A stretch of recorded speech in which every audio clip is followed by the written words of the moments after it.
It's well known. It's a well-known issue that African Americans, black people in America, so-called, don't know their history, that they're cut off from the history of Africa, and even the history of everything that they did and everything that was done to them in America. That's why you have Black History Month, right? So this is something that everyone knows about. Everyone is aware of this issue. But the truth is that so-called white people don't know their history either. Their history in America or their history in Europe. Americans generally don't know history, which is incredibly useful when you consider the fact that history repeats itself. It's incredibly useful to keep the entire population in a state of amnesia, so that the whole country operates like the main character in that film Memento, you know? So you keep doing the same things that you've always done, and you never understand that you're actually doing the things that history has already judged to be crimes. You understand?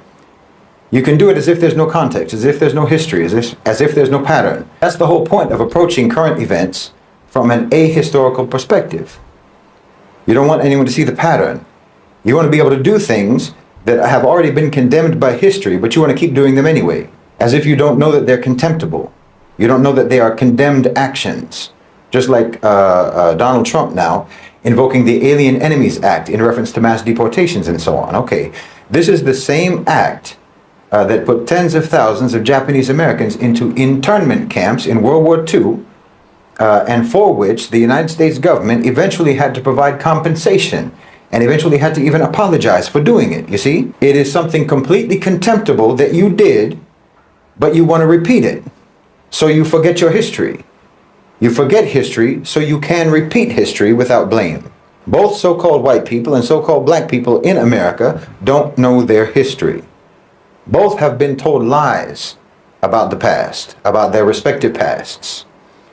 And the only reason for that is for the purpose of maintaining the continuity of the contemptible reality of how that society operates. Amnesia and fictional histories serve as a preventative measure against change, against reform, against rehabilitation. America chooses to live like it's in the movie Groundhog Day. You know, you pretend that only today exists over and over and over again.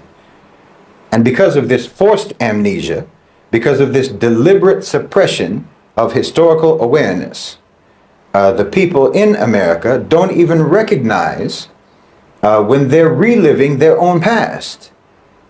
They think that they're facing something new. They think that they're responding to some unprecedented crisis every time. If you have no recollection where the road leads that you're on, then you'll keep walking it again and again, never realizing that it has already led you into disaster after disaster, dozens of times before. And this is exactly the condition that the rulers in America want, that the elite of America want, not just for black people, not just for so-called white people, but for everyone. Because the most effective way to ensure that a crime continues is to make sure that it is never recognized as a crime, to make sure that every time you commit that crime, it feels like the first time. You know? So when Trump talks about invoking the Alien Enemies Act, most Americans don't hear the echoes of history from that. They don't hear the voices of the Japanese Americans who were dragged from their homes and put behind barbed wire for years and years. They don't remember that that country had to apologize for doing exactly what they're about to do again. The American mind resets every morning, and that's the perfect condition for those in power. Because if people really understood history, then they would recognize that nothing about the American system is accidental. Every aspect of it, from its racial hierarchies to its economic disparities to its unjust foreign policies, is simply the continuation of an old script, a script that has played out again and again, always leading to oppression, always leading to exploitation, always leading to war, always leading to misery. And this is why in America history isn't taught. Fiction is taught, legends are taught, myths are taught, but not history. Because real history would be dangerous. Real history would break the illusion and potentially break the cycle. So-called white people in America know a version of history. They know a story. They know a narrative that has been carefully crafted to shape how they see themselves, how they see their ancestors, how they see their nations and their place in the world, and how they see everyone else. And this ignorance, this deliberate miseducation that they have imposed upon their own people allows the same crimes to continue. What most white people in America and Europe believe about their history is not history at all. It's mythology designed to produce a specific kind of person. A person who does not feel guilty, a person who does not feel accountable, a person who does not feel responsible for ever changing anything because they don't think they're doing anything wrong. They're taught that their ancestors were pioneers, their ancestors were explorers and builders of civilization. I've seen many people speaking on the issues of the Black Americans, the life they're going through, and how they're being treated, and Donald Trump, his rules and all that.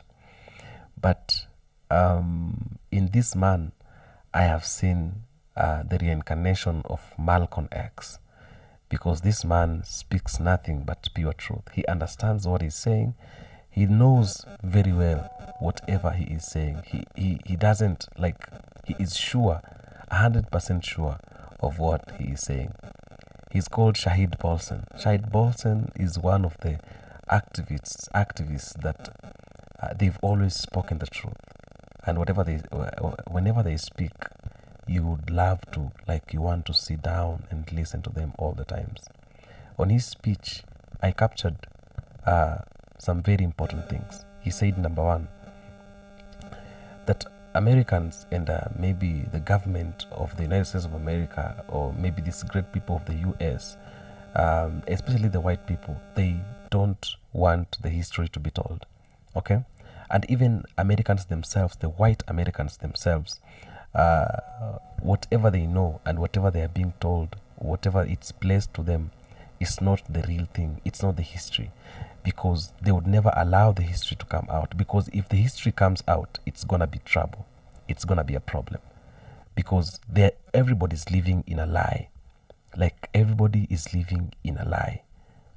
The life they're living is not the truth life. They're living on a lie, because history will never be allowed to come out. Because the moment the history comes out, you will realize that African Americans or Black Americans in the United States of America, they are one of the greatest people. They're supposed to be respected, to be treated well, and the kind of treatment they are getting in the US should never be imposed to them. Okay? So that is the number one thing as to why the history will never be allowed to come out. Okay? They're living on the lives that even the white Americans are living in, the lives that is being betrayed today. And now, something that has been formed, something that has been created, okay? He said even white Americans themselves, they're living under slavery that they don't know, okay? They're living under a certain slavery that is invisible to them. They think they are better, they think they're living a good life, but even them themselves, they're living under slavery. And that is why recently we saw them on the road demonstrating, because they're living under slavery they don't know, okay? Shahid Bolson is speaking pure truth. Shahid Bolson is just like a reincarnation of Malcolm X, because the way he speaks, the way he is uttering his words, the way he is placing his truths, you would like it. Let's get to the video. Their systems of government, their financial empires, their very sense of national identity are all rooted in exploitation. They don't know about the crimes. They don't know the real legacy of their people. And so they don't change. They don't have to change, because they don't even realize what they need to correct. You know, when we look at colonialism, for example, the history that's taught in Western schools is usually an abstraction. Colonization is framed as something that it just sort of happened a long time ago, you know, something that was maybe unfortunate, but it was inevitable, and ultimately it represented progress, and there were many beneficial things to come from it. Never mind the millions of Africans who died in the Congo Free State under King Leopold.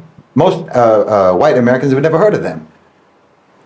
Never mind the Bengal famine of 1943, when millions of Indians starved to death due to British policies. They don't even know about it.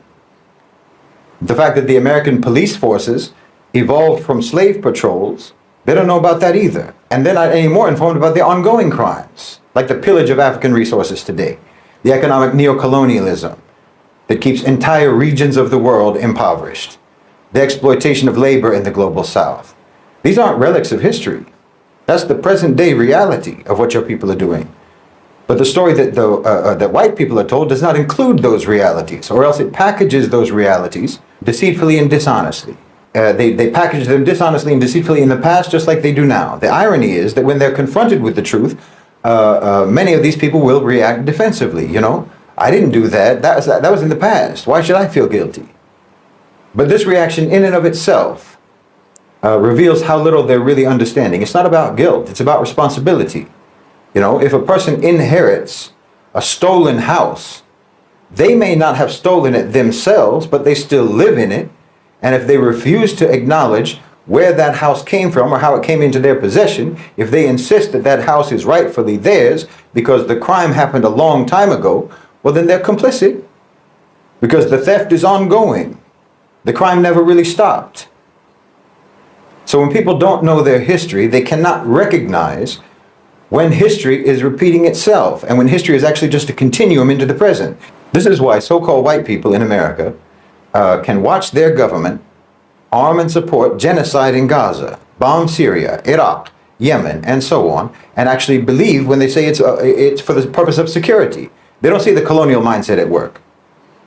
That's why they can see corporations, for example, Western corporations, strip mine Africa for resources and not connect that to the centuries of plunder that came before. This is why they can hear about mass incarceration, about police brutality and systemic racism in the United States, and not understand that these are not new problems. These are just new forms of an old system. These are new manifestations of the same system. And this is why they don't resist, why they don't challenge the structures that continue to exploit and continue to oppress, because they don't even recognize those systems as continuations of the age-old exploitation and oppression. The truth is, white people have been colonized too, not physically, not economically, but psychologically. They've been conditioned to believe in a history that never happened, a history where they were always the heroes, a history where they were never the villains, and where their victims were villains. And as long as they live inside that fiction, well, they'll continue to perpetuate the same crimes of their past, even without realizing it, which just means that we're not even talking about past crimes. We're talking about ongoing crimes from the past until today. Like I said, it's a continuum.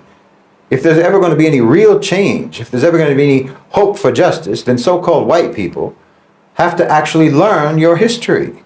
Not the history that makes you feel proud and makes you feel good, that makes you feel comfortable, but real history, the history that makes you uncomfortable, the history that you've denied all this time.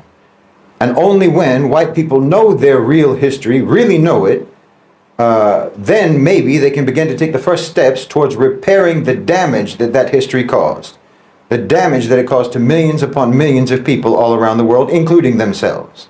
I mean, Americans, particularly so-called white Americans, you're all like the child of the BTK killer, trying to come to terms with the fact that you were raised by a monster who you always thought was a good and upright man. If Americans in general really understood their history, well, they would know that the United States government has only ever used fear as a weapon against them. And every war that America has ever been involved in was only justified by lies. And every act of domestic repression has only ever been framed as being necessary for the sake of security. They would know that the anti-immigration movements, the anti-Muslim ban and so forth, and all of their surveillance programs, it's not new. It's the same thing. It's just rebranded versions of old crimes. There's absolute continuity. And the only reason that you don't know that is because you have no actual understanding of your own history. Yes, if Americans truly understood their history, they would not be so easily manipulated. They would not be so easily controlled. They would not be so quick to repeat the wrongs of the past, or rather to continue the wrongs of the past. But that's exactly why history is hidden from them. I mean, it's trite but true. There is nothing more powerful than knowledge. There's nothing more dangerous to a corrupt system than a population that remembers. And that's why our mission must be to educate people and to awaken people and to reconnect people with the reality of their own history, the good and the bad. Because when you understand your history, then you'll understand your enemy, because they've been doing the same thing throughout history. And when you understand your enemy, then you'll understand how to defeat them. You'll understand how to oppose them, because you've got an enemy who keeps you in a state of amnesia and a state of fake implanted memories. You know, every time you open your eyes, your enemy is right there in front of you telling you that he's your friend. And because you don't remember anything, you believe him. You understand? The whole country is getting their drink spiked. Everyone in that country is getting roofied. And the one who spikes your drink and the one who abuses you when you're in your numb and unconscious state is the one sitting next to you in the morning when you come to, holding your hand, your protector. Oh, it's insidious. Uncle Sam is a serial killer. The son of Sam's got nothing on Uncle Sam. Uncle Sam is the most prolific, psychopathic, diabolical, demonic mass murderer in history. I mean, look at that poster again, that Uncle Sam poster, that I Want You poster. Think about that. You would think that a character who's supposed to represent the great democratic America would actually be asking the people, what do you want? Not demanding, I want you to go off into the meat grinder of World War I and World War II. Over 500,000 American soldiers killed in Europe and in Asia, thousands of miles from the United States. And then basically some 20-something years later, the same message is repeated. And it's heralded as a great quote, it's heralded as a great statement from John F. Kennedy. Ask not what your country can do for you, ask what you can do for your country. Why? That's not how this works. Talk about gaslighting. Imagine if someone said that in a relationship. You know, I need you to do this and that and the other, and don't even ask me about what you need me to do for you. No, your government, your power structure hates you. But worse than hating you, they don't even respect you. And like I said, a major reason for that is that they have perfected the process of completely wiping out your memory. But the power structure has a memory. So you understand, that's what's really meant by history repeating itself. People think that this is some sort of natural law. No, it's not natural law. It's just the unchanged, consistent behavior of a predatory power structure. It's the law of if it ain't broke, don't fix it. Meaning they've been doing the same thing for a very long time. And the system works for them. So they have no reason to change it. And they never will change it until you change. And that's why they want to make sure that you never know what's going on. They want to make sure that you never know what's been going on. And why they keep you basically like a crackhead. I'm serious. Just like a crackhead. The American population, you know, is like a crackhead. Extreme desperation for short-term gratification. Complete memory blackouts. No recall of past consequences of their actions. You know, mood swings, volatile, erratic, can't cope with reality. And you'll sell your dignity just to get some relief. That's why they don't respect you. The same way that a drug dealer doesn't respect a crackhead. Because they can treat you any kind of way. And you'll accept it. You'll accept it as long as you can get a hit of propaganda, a hit of entertainment, a hit of distraction or what have you. Anything to just help you forget the reality that you live in. But Allah subhanahu wa ta'ala said that the condition of a people will not change until they move to change it themselves. And that's why they've neutralized you, because otherwise history might not repeat itself. Because they're the ones who are making history repeat itself by just continuing to do what they've always done. You understand what I'm saying? See, this isn't cyclical, it's constant, uninterrupted. The oppression, the violence, the exploitation, the predation. This is all static, unchanging. You know, you say history repeats itself, it makes it sound like you're talking about a cycle, but it's not a cycle. It's not even a loop. It's a straight line. And it has never swerved, not even once. It's one scene. It's the same scene. Year after year, decade after decade. And all they ever do is maybe change the lighting to make it look different, to make it look new. But nothing has changed. But you won't know that as long as you have no memory, as long as you have no actual memory. Not the implanted fake memories of the past that they put in your mind, but a real memory. A real knowledge of history. You'll actually think that you're looking at something new. Because you don't remember. You don't remember that it's always been this way. And that's why they want you to be so desperate to forget. You know, it's like they say, the best predictor of future behavior is past behavior. So the best way to be able to continue negative and destructive behavior into the future is to try to falsify your history. I mean, most people don't even care about history in America. That's a fact. They're already just ignorant. But the ones who do have an interest in history, they're fed a fictitious history. So they're even worse than someone who's just ignorant. They're even worse than someone who knows nothing. Because it's actually better to just know nothing than to believe something false. The one who doesn't know anything can at least learn. They're at least empty, and information can be put in that emptiness. Whereas someone who already believes something false, thinks he already has the knowledge, thinks he already has the information, and that makes him immune to learning. But then, of course, there's also the fact that the history is so horrific, the history is so brutal, that there's already a built-in incentive to deny or to dismiss it. Because it can be absolutely soul-crushing to try to come to terms with.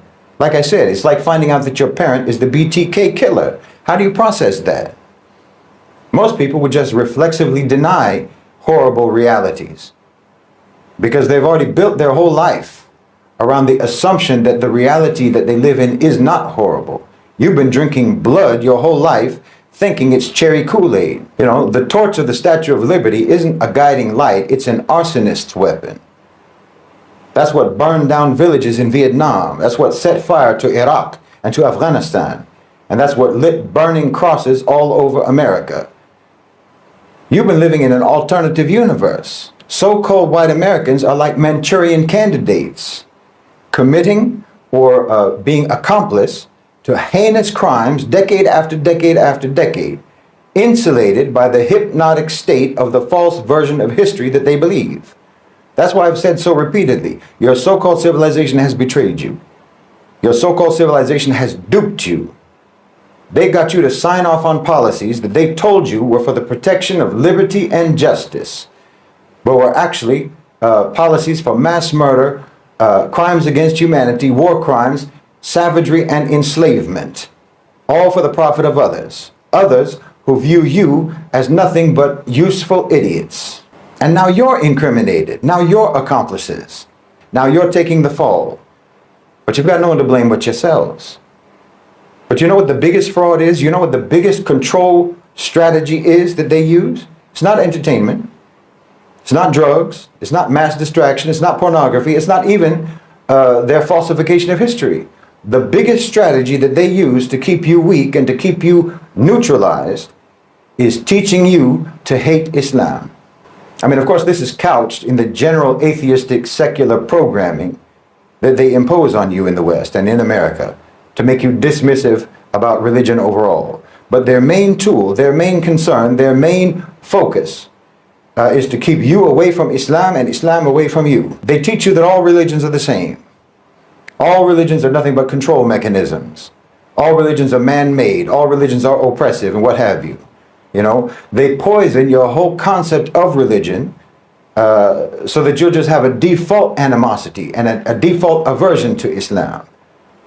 And you can't see what they're doing to you. You can't see that this very calculated, very coordinated, and very relentless anti-religious propaganda in films, in television, in academia, in popular discourse, you can't see how all of that is being done very deliberately and in an orchestrated manner.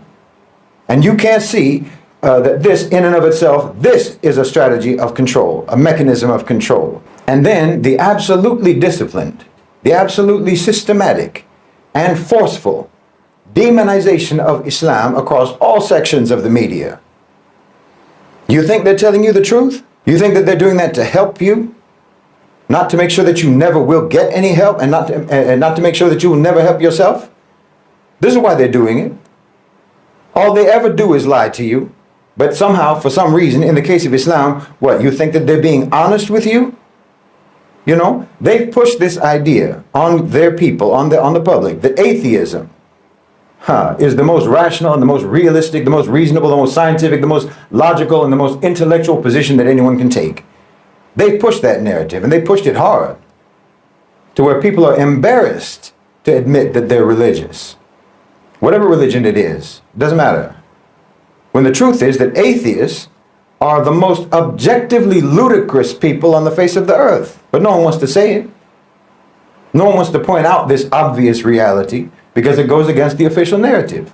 It goes against the official narrative of what smart means. No, this is all being pushed on you just to keep you foolish. It's being pushed on you to keep you neutralized, just like everything else that they popularize. I mean, think about it. Atheists only believe in what they can see or hear or touch or measure. But human senses are weak. We just see a fraction of the light spectrum. We hear only a small range of sound. We can't detect most of what exists around us. Your so-called empiricism is absurd. The ocean covers 70% of the earth, but 80% of its life is undiscovered. You know, 85% of the universe, they say, is dark matter. Scientists know it's there, but they can't see it. So how can any atheist claim certainty about what exists and what doesn't exist? It's like asking Stevie Wonder if you're wearing a nice color scheme. And you know, they tell you that you don't have to believe in God in order to be a moral person, in order to be a good person, and so on. But you need the government, don't you? You need the government to tell you, don't you? They'll tell you that all religions are man-made, but by the way, you better follow all of these man-made laws that we just wrote down or we'll put you in jail. Okay, you can be moral without religion. Where's the proof? The 20th century was the most atheistic century in human history. And it was also the most viciously violent and inhumane and immoral century in history. Yeah, okay, you can still walk when it's pitch dark, but you can walk a whole lot better in the daylight. You can walk a lot better and you can walk a lot more safely. Honestly, they're making fools of you. And like I said, it's glaringly obvious. What religion is the one religion that they most want you to stay away from? And it's not Christianity, and it's not Judaism, and it's not Buddhism, and it's not Hinduism. It's not New Age spiritualism, no. The most vilified, the most reviled, the most slandered, and the most systematically, relentlessly demonized religion is Islam. Slandered and demonized by the power structure that is absolutely committed to keeping you in the dark about everything, about your history and about your present. Why, it couldn't be more obvious. You know, this is where a lot of people hit a wall. They hit a wall in their ability to reason when it comes to Islam. There's people that like to believe that they have successfully extricated themselves from the indoctrination and the programming. Right up until you start talking about Islam. Then the indoctrination and the programming kick in with a fury. You know, there's people who will say, yes, the government lies. Yes, they lied about history. Yes, it's miseducation. Yes, they lie about this and they lie about that. And all the popular narratives and all the discourse are just controlled. Except for the lies that you taught me that I still believe in. When it comes to religion, when it comes to Islam, it's uncanny. You know, you can actually find that rare American, that rare Westerner, who can have a conversation where they express thoughts that actually harvested in their own minds. It's rare, but it can happen. But they're not just regurgitating talking points and prepackaged arguments that were spoon-fed to them by the media. You can do that right up until you start to talk about Islam, and then suddenly you'll find that you're talking to a robot. Suddenly they're just reciting from a script. You know, this programming goes deeper than anything else, and it's glaring. And that tells you that the single most important priority for American control and domination and neutralization of the population is to keep them away from Islam. Which should tell you, if you're a thinking person, if you're an intelligent person, that should tell you that they know that Islam is the single most important key to your liberation. You can reject what I'm saying, that's fine. That's up to you. But just know that this is you wanting for yourself the same thing that the power structure wants for you. And they have never wanted anything for you except for subjugation, marginalization, and neutralization. So you can keep drinking that cherry Kool-Aid if you want, but just don't forget what it really is.